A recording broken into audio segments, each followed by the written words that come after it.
ایک فتویٰ دیا جاتا ہے بہو کے حق میں، بیٹی کے سسرال سے شکایت آ جائے نا اسے تو کوئی کام کرنا ہی نہیں آتا، تو پھر ماں باپ فتویٰ دیتے ہیں، مشورہ دیتے ہیں، کہتے ہیں ابھی بچی ہے، سیکھتے سیکھتے یہ بیٹی کے حق میں ہے۔ اور اگر بہو کی شکایت آئے نا کام کرنا نہیں آتا تو پھر یہ والا کلیہ یہاں استعمال نہیں کرتے، پھر کہتے ہیں اماں نے سکھا کے نہیں بھیجا، سکھا کے بھیجنا چاہیے۔ آپ کے مزاج میں جو حوصلے بیٹی کے لیے ہیں وہی حوصلے بہو کے لیے کیوں نہیں؟ جو آپ کے دل کے اندر درد اپنی اولاد کے لیے وہ باقیوں کے لیے کیوں نہیں؟ مسلمان کی شان یہ ہے کہ جو اپنے لیے پسند کرتا ہے وہی اپنے بھائی کے لیے بھی پسند کرتا ہے، یہ اس کا اعزاز ہے۔ تو بردباری پیدا کریں، اور وہ بھی چند لوگوں کے لیے نہیں، حضور کی امت کے لیے۔ اور اسی بردباری کا اگلا نتیجہ یہ ہوگا کہ غصہ ختم ہوگا۔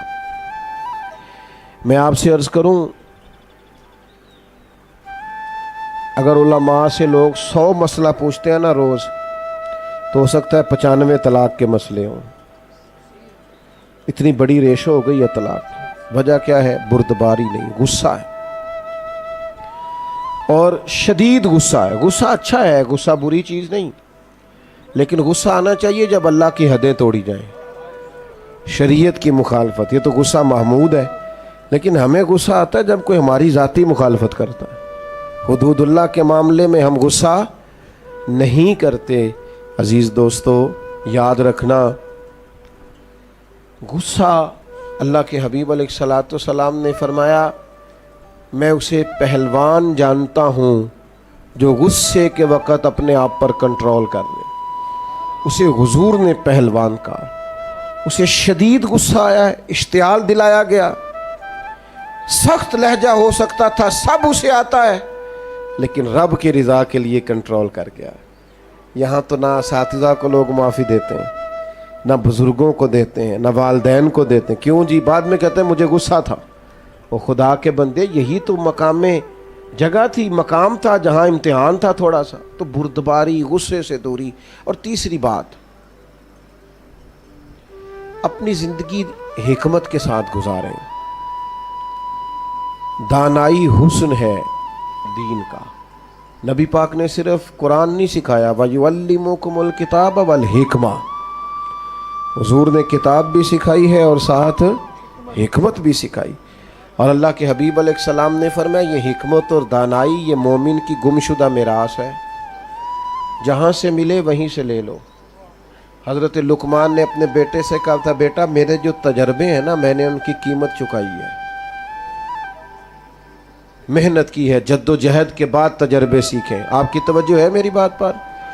ماشاءاللہ، آج میں نے دوستوں کا مجاہدہ آزمایا ہے، تقریباً 18 منٹ بغیر موبائل کے نکالے ہیں کچھ دوستوں نے۔ یہ میں نے آج مجاہدہ دیکھا ہے۔ چلیں اتنا تو حوصلہ پیدا ہو ہی گیا اللہ کے فضل۔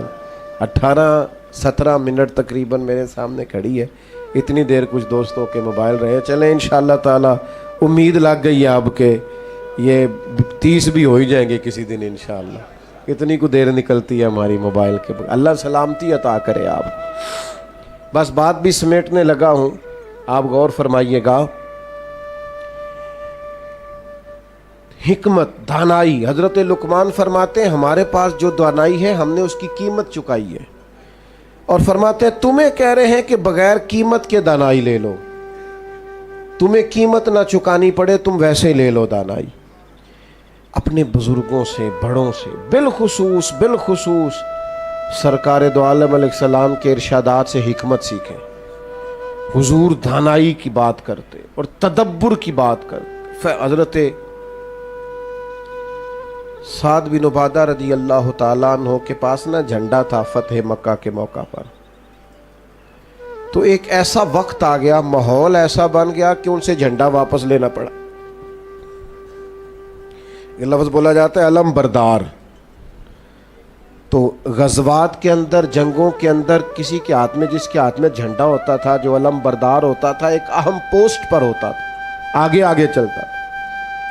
اور یہ اتنا اہم کام تھا کہ جنگ موتا کے موقع پر سرکار نے نصیحت فرمائی تھی، اگر فلاں شہید ہو جائے تو جھنڈا فلاں کے ہاتھ میں، فلاں شہید ہو جائے تو فلاں کیا۔ یہ اہم کام تھا۔ تو حضرت سعد بن عبادہ رضی اللہ تعالیٰ عنہ کے پاس جھنڈا تھا. اب کچھ حالات ایسے بن گئے کہ تقاضا حکمت کا یہ تھا کہ جھنڈا ان سے لیا جائے. مطالبہ ہو رہا ہے، لیکن خدمات بڑی ہیں، عظمت بڑی ہے، شان بڑی ہے، بہت بڑے آدمی ہیں، اور کوئی ایسی بات بھی نہیں کہ ضرور ان سے لیا جائے، پر حکمت کا تقاضا ہے کہ لے لیا جائے. اب کیا کیا جائے، کیسے جھنڈا مانگا جائے؟ تو چند لوگوں نے مطالبہ کیا کہ آپ یوں کریں، ان سے جھنڈا واپس لیں. اب یہ میرے رسول کریم کا طریقہ دیکھو. حضور نے فرمایا کوئی مسئلہ نہیں، جھنڈا لے لیتے ہیں سعد سے. اللہ کے حبیب نے جناب سعد بن عبادہ سے جھنڈا لے کے انہی کے بیٹے کو دے دیا.